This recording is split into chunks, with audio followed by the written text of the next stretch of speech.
Kalau saya lihat misalnya, Pak Jokowi, mending jangan lihat ILC. Kan Anda akan gugup untuk melihat bahwa konsepnya macam-macam di sini.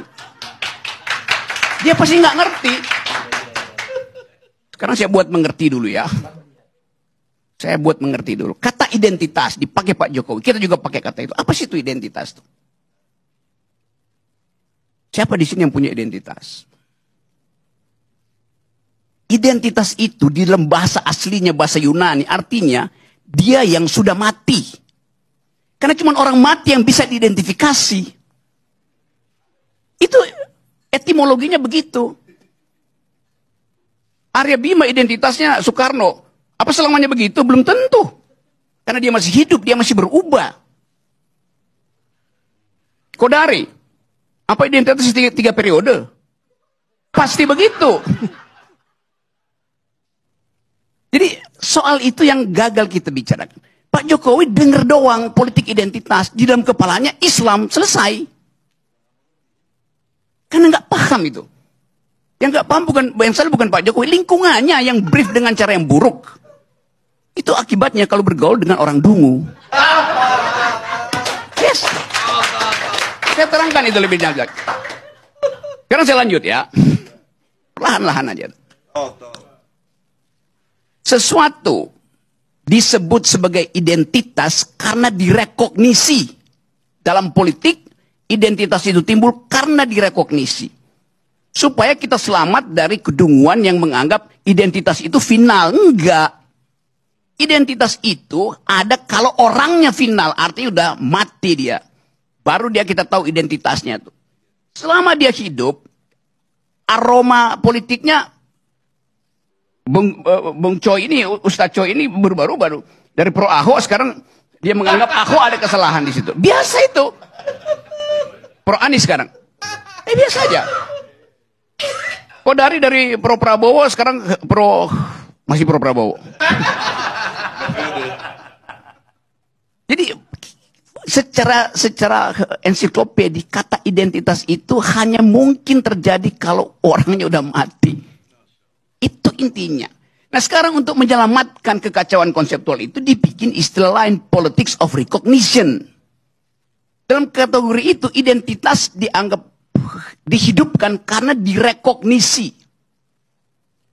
Nah itu yang menyebabkan kasus di Kanada misalnya, dia pakai politik multikultural, di kita multikultural. Tetapi mesti diingat, sesuatu disebut multikultural kalau dia punya efek elektoral, hanya itu. Intinya tuh. Kalau Anda punya identitas sesuatu nggak punya efek elektoral, nggak akan disebut sebagai politik multikultural. Baca Will Kim Lika, baca Charles Taylor segala macam tuh. Itu pentingnya baca, jangan kerja aja. Jadi bangsa ini didirikan oleh orang yang membaca buku. Sehingga tadi yang terangkan oleh Fahri, mestinya kita perkakas yang ditinggalkan bangsa ini itu otak. Pikiran, kita pakai. Teruskan perdebatan konstituan itu. Teruskan percakapan tentang masa depan itu. Nah Pak Jokowi nggak ada di situ. Pak Jokowi nggak tahu masa lalu, nggak tahu masa depan. Coba kita fair, coba tanya Pak Jokowi. Apa yang Pak Jokowi tahu tentang yang diterangkan oleh Fahri? Nol. Apa yang diterangkan Egy itu tentang masa depan, harapan. Rock ini memang sok tahu benar-benar. Saya tahu semua memang. Karena itu saya terangkan.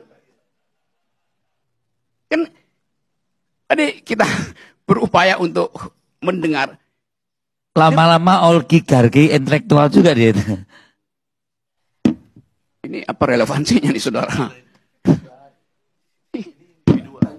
Lanjut. Oke, lanjut sekarang ya. Saya ambil sekarang bagian yang oke, kita bicara masa depan sekarang. Kita ingin masa depan kita dihasilkan oleh pemilu yang bermutu, right? Oke. Pak Jokowi juga bilang begitu, pemilu mesti bermutu tuh. Bagaimana pemilu itu bisa bermutu? Ada pertengkaran pikiran di dalam kampanye. Itu intinya tuh. Seorang pemimpin, dia harus mampu untuk menghasilkan konsep yang visioner. Di mana konsep visioner itu dimungkinkan dihasilkan? Di universitas, dalam pertengkaran di kampus. Tetapi kata Pak Jokowi, jangan bawa politik ke kampus. Dia nggak ngerti masa depan artinya. Masa depan itu ada gagasan, pikiran. Kampus dilarang untuk memperdebatkan politik. Lalu di mana kualitas perdebatan itu? Nggak ada. Satu poin ya. Poin kedua, seorang tidak cukup dia punya intelektualitas, dia juga punya moralitas itu. Di mana bagian itu diuji? Ya di rumah ibadah. Tapi nggak boleh menguji presiden di rumah ibadah. Jadi Pak Jokowi mau bilang pemimpin ke depan itu nggak perlu intelektualitas, nggak perlu moralitas, cukup elektabilitas. Nah, itu urusannya Kodari. Survei aja. Jadi kita mensurvei sesuatu yang pemimpin kita hasil survei, bukan hasil pertengkaran akademis, bukan hasil moral clarity. Karena di tempat di mana pertengkaran pikiran harusnya diwujudkan, justru dilarang, yaitu kampus. Di tempat di mana moralitas diuji, justru dilarang, yaitu masjid, gereja, rumah ibadah. Di mana otaknya? Jadi dari awal kita tahu bahwa pemilu pasti nggak bermutu. Poin terakhir. 75 hari kampanye. Salah. 4,5 hari kampanyenya.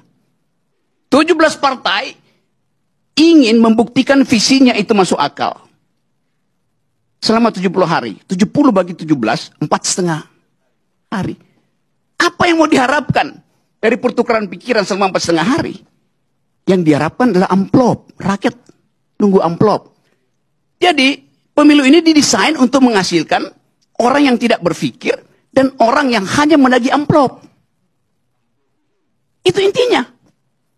Nah, karena itu saya anggap bahwa ini refleksi kita supaya kita nggak segera ditipu oleh juru bicara yang disewa oleh istana untuk membodohi kita. Ini forum kejujuran gitu. Saya nggak punya kepentingan, saya nggak punya partai, gue nggak dukung siapa-siapa. Tapi saya ingin dukung orang yang berpikir. Itu intinya tuh. Assalamualaikum warahmatullahi wabarakatuh.